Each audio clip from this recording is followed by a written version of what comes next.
We're going to start today with a minute of levator stretch. So I'm going to get you to bring your blocks and sit them under your head.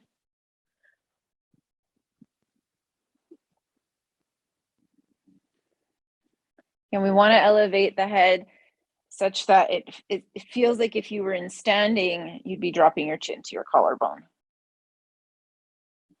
Just let your chin get really heavy. And in the first couple of seconds here, of course, we can always add a little bit of rotation.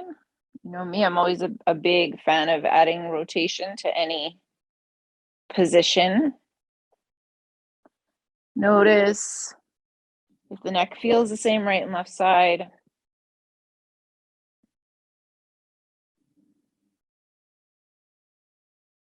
And then kind of settle in the middle. Just hanging out here for half a minute more. It is interesting to notice when you elevate your head, if you notice a change in your back, your abdominal wall, or your hips, because sometimes you will. It helps support your head forward posture, which can let the belly relax. Now, you're gonna usually where we do our breathing there, but I'm going to take the blocks out now, set them aside. And then as you lower your head back down, some of us are going to notice you kind of feel like you're a little bit upside down now. If that's uncomfortable, you can always put one block back under your head.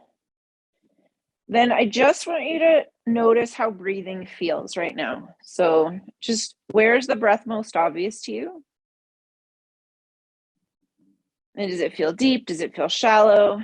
Is there any noise in your breathing? Because our breath, when we're not doing anything, your breath should be very quiet, like you almost can't hear it.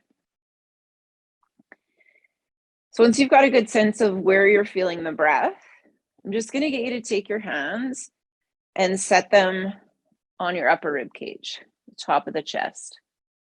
So as high up as you can get them, like by your collarbones. Yeah. And what you'll notice, even if you didn't really change your breath in any way, the awareness of the breath will now be in the upper chest. So it'll feel like you're breathing into the upper chest. Because again, as always, your brain pays a lot of attention to what your hands are doing. Take a few breaths here.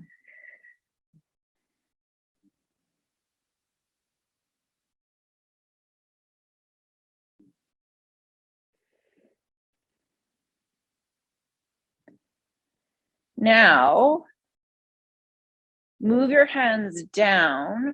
So your hands come around the bottom edge of your rib cage. And if you have the range of motion in your wrists and in your thumbs to wrap your thumbs around the back of your rib cage, you might.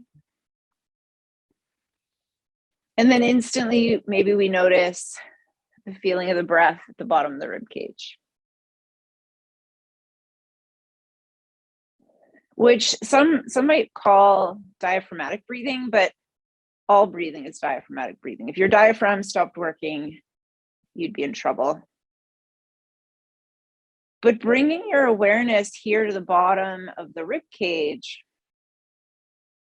can be helpful in terms of releasing tension in your back. Because a lot of us sort of focus unconsciously on breathing in the upper chest. Just shifting the awareness can help us release tension.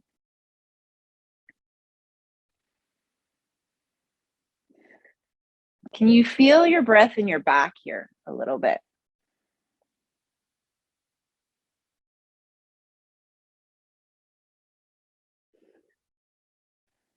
Now, take your hands, move them down to your belly, kind of low, just above your pelvis. Of course, we know that we don't have lungs in our belly, so you're not really breathing into your belly. But what's happening is you inhale and your diaphragm moves down, your belly expands, and we want to let that happen. And just this awareness of the breath in the belly, again, can be helpful in terms of releasing tension.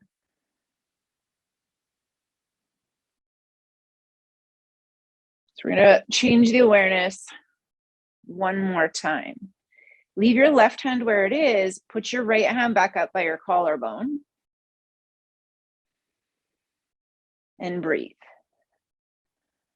Now we have like a cross torso sensation of breath, like you're breathing into your upper right chest and your lower left belly.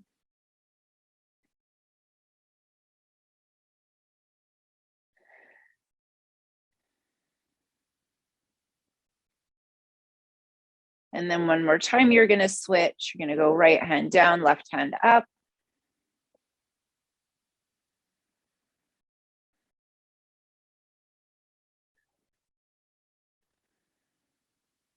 And notice, like anything else, does one side feel more obvious? Is it easier to breathe in a certain way? Because even when it comes to our breathing patterns, we have habits.